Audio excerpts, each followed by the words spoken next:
Ya,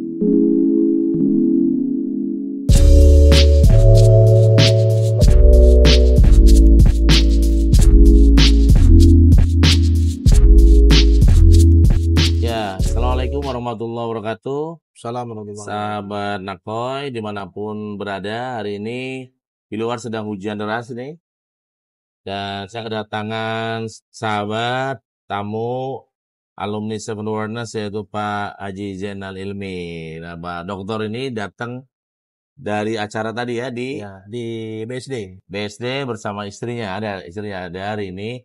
Dan tadi sudah ngeliatin anak Koya. Ya. Gimana nih Pak Dokter Zainal tadi udah lihat anak Koya, terus kesannya gimana nih kesannya sebelum kita bahas Seven Wonders? Oke, Assalamualaikum warahmatullahi wabarakatuh. Perkenalkan saya Zainal Ilmi, alumni di Seven Awareness yang diselenggarakan oleh Nakoy Center ya, Rumah Kesadaran. Pertama saya datang ke sini itu 3 tahun yang lalu ya, itu cuma tanah kosong gitu. Ya, betul. Tanah kosong. Kemudian ada ya masih berantak-berantakan lah itu di pojok-pojok sana itu. Dan setelah setahun kemudian saya masuk, sudah lantai 1 udah jadi ya. Saya ajak ke atas lantai 1, tapi masih pelong juga, lantai 2-nya masih kosong gitu kan. Tapi Kang Nakoy punya afirmasi yang luar biasa, punya dream yang luar biasa. Ini harus jadi 3 lantai nih. Hari ini saya lihat ini udah lantai 2 nih, udah jadi gitu kan. Udah kamar-kamar gitu. Tapi ada 1 lantai lagi yang mungkin mau jadi ya nanti ya. 3 lantai ya. Luar biasa ini sudah saya lihat. Perkembangannya luar biasa. Kalau kita mau, insya Allah itu bisa ya laksanakan. Ya, jadi ini saya juga lantai 3 itu kemarin ada rencana saya nulis buku seseorang, tapi orang itu nggak usah bayar saya, bayarnya buat lantai 3 gitu. Jadi dan dia mau gitu. Jadi saya bilang kalau ke saya kan bisnis.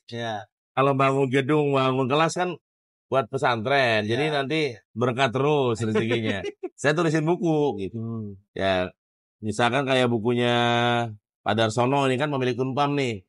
Kayak gini kan sahabat Nakoy kan gini. Nah ini modelnya gitu. Nah ini juga jadi kita lagi ada program Pak Zainal. Buku itu kadang-kadang orang nggak ditulis buku ada yang nggak mau ya.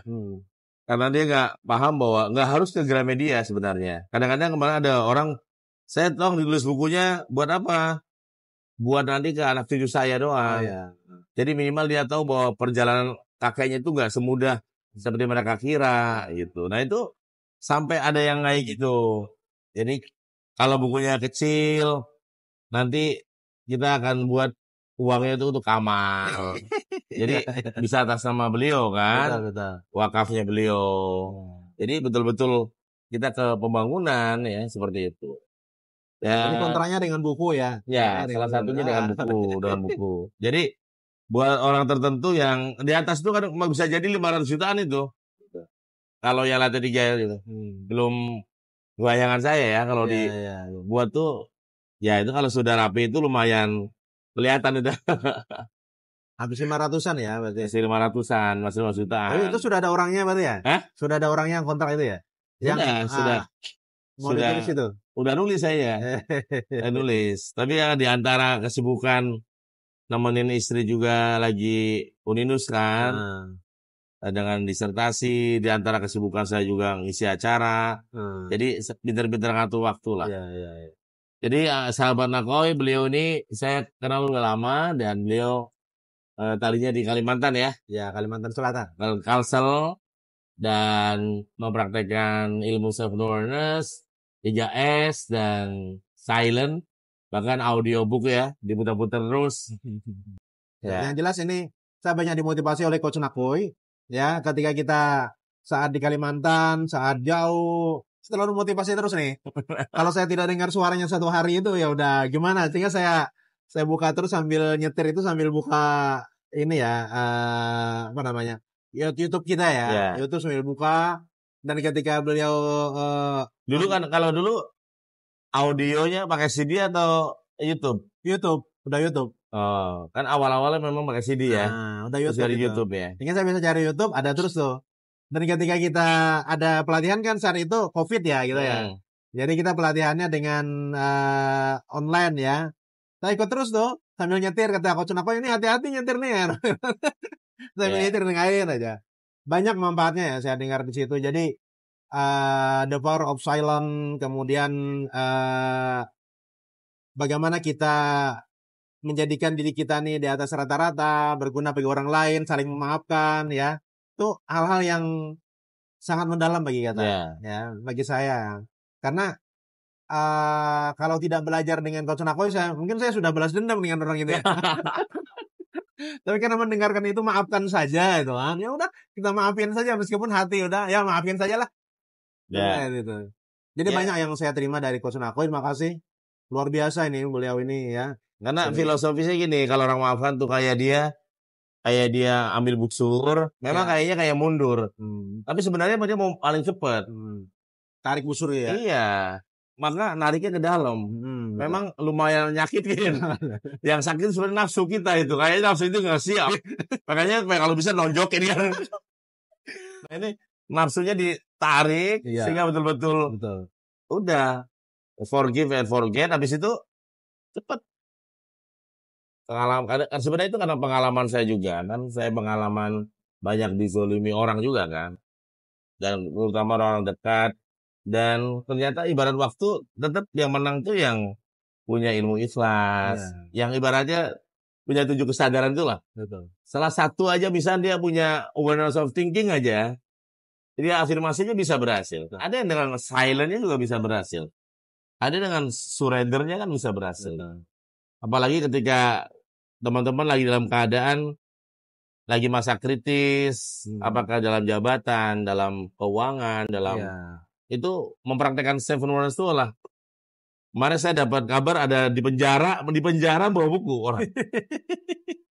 Saya pernah juga diundang oleh Kemenak di Kranji itu ada salah satu pejabat Kemenak yang di penjara, saya ngisi di sana. Saya nggak sebut namanya. Itu di musola di masjid saya isi dengan napi-napi yang lainnya. Wah itu dalam banget di situ tuh. Sering kalau dengan itu. Tapi akhirnya mereka orang ini dia kasih tantangan kepada teman-teman yang bisa review buku selama 1 minggu dikasih uang 100. Karena dia juga punya uang ya. Nah itu penjara-penjara Indonesia kalau kayak gitu cakep banget. Di Brazil orang satu narapidana yang bisa mereview buku 1 minggu dikurangi ininya. Iya. Tapi bukan hanya baca, mereview. Jadi dia presentasi depan petugasnya. Kalau bagus, kurangi tahanannya. Kayak gitu. Makin pinter kan gitu. Oh itu kayaknya nggak kepikiran Indonesia itu. Karena sudah kebanyakan ini. Ini juga sangat bagus nih buku ini. Saya perhatikan 21 hari itu loh. Jadi memang kadang kita ini mentok di sini harus praktek lagi gitu. Harus mengulang lagi karena ada yang jebol dari situ kan. Ini luar biasa buku ini. Mengajarkan kita pribadi kita supaya sabar, tahan, memaafkan dan sebagainya di sini. Kemarin di sini di sekolah Nako School sendiri kan banyak anak-anak yang putus sekolah kan sebenarnya. Nako School ini kan sekolahnya bukan sekolah formal. Usianya kan kayak gini. Ada usia 40, ada usia 15. Nah, salah satu biar mereka satu frekuensi 21 hari mereka harus punya disiplin bareng. Jadi teman-teman ya, pengalaman dari Pak Haji Zainal dari Seven Awareness itu ada satu pola gini, bahwa orang-orang sukses itu rata-rata pernah memiliki masa krisis. Tapi masa krisis itu percayalah enggak ada yang dilepas. Allah pasti mengirimkan yang namanya pesan-pesan para mistis, pesan-pesan para sufi atau orang-orang yang memang bukan keluarga, bukan saudara, tapi dia tulus mendorong seseorang biar melewati masa krisis itu. Gitu. Ya, saya bertemu dengan Mbak Zainal ya terakhir intensif pada saat COVID ya. Dan pada saat COVID itu beliau sudah ceritakan keadaannya seperti apa kan. Nah, kalau ikuti terus polanya pada saat krisis kita malah mempraktekkan Seven Awareness, itu malah naik ya. Tapi kebayang kalau krisis malah meratapi, menyalahkan, malah kesal kan akhirnya. Saya ingat saat itu Coach Nakoy bilang, Allah tuh kasih masalah itu dengan solusinya gitu kan. Oh ini pasti ada solusi kan. Badai pasti berlalu gitu. Ya udah kita yakin aja dan Allah pasti bantu hamba-hambanya yang mau istighfar, mau bersujud ya, mau bersyukur itu pasti bantu. Jadi dari pelajaran Kang Nako yang setiap ada masalah itu pasti ada solusinya. Allah kirimkan masalah itu dengan solusi gitu. Nah itu luar biasa juga motivasi kita. Ada kata-kata yang banyak lah yang saya simpan masih di memori saya tentang motivasi dari Kang Nakoy ini. Makanya saya nggak bisa melupakan Kang Nakoy ini. Kalau saya ke Tangerang saya harus mampir di sini. Ya, tadi memang kita nggak usah pagi ya. Tadi pagi saya acara di Pelni dengan para dokter. Terus tadi siang juga kedatangan tamu dari UI di sini. Dan ini baru agak sore bisa ketemu dengan beliau di sini. Nanti gini, saya mungkin punya visi juga. Kalau nanti afirmasi kita berhasil ya, kita sudah dipromosikan kita akan kontrak dengan Coach Nako ini untuk pendidikan ya, khusus untuk pendidikan madrasah ya, bagaimana membentuk karakter para siswa dan guru ya. Insya Allah lah nanti kalau kita sudah ini step by step kita jalankan dulu itu. Ya, semoga ya, karena sebenarnya ini ketika seorang dia menjadi pejabat atau pimpinan, kalau dia orang baik, kalau dalam teori sebenarnya hanya punya dua orang tipe. Satu orang baik yang membuat dunia semakin baik, satu orang jahat yang semakin jahat. Jadi kalau orang ini jahat diajak memimpin, semakin parah gitu. Nah, ini kalau orang baik dia jabat, makin dunia semakin baik. Nah, sayang kalau orang-orang baik kemudian nggak dapat peran yang maksimal. Ya, saya mendoakan ya para alumni juga kita doakan ya Pak Zainal dan keluarga, amin. Ya semakin baik karirnya, ya insya Allah berkah dan berlimpah ya. Dan terima kasih sudah hadir di sini ya. Buat teman-teman yang mau mampir, anak Koya, memang tadi yang sana sudah bisa ditempati ya Pak Zainal ya. Tapi yang muka ke arah sini belakang itu masih proses ya, masih proses, insya Allah ya. Kalau alumni banyak, insya Allah lah itu. Kita nih mikirnya sudah nih gimana nih caranya nih, tapi saat ini belum bisa lagi nih. ya insya Allah ya. Jadi teman-teman ya, terima kasih Pak Zainal sudah mampir ya. Nanti kita sambung lagi ya. Dan buat sahabat-sahabat Nakoy dimanapun, jangan lupa untuk di-share video ini dan juga di-like, komen, dan subscribe YouTube NAKOY, Nakoy. Buat para alumni juga yang mau belajar, tinggal masuk ke YouTube Nakoy, cari-cari lagi apa yang dibutuhkan, ya. Insya Allah mendapatkan banyak manfaat dari channel YouTube. Terima kasih Pak Zainal ya. Siap. Sukses. Kita doakan sebelum kembali ke Jakarta. Jakarta ya? Iya. Jadi sekarang istri ikut? Oh. Iya sih gak ikut repotnya. Terima kasih. Wassalamualaikum warahmatullahi wabarakatuh. Wassalamualaikum warahmatullahi wabarakatuh.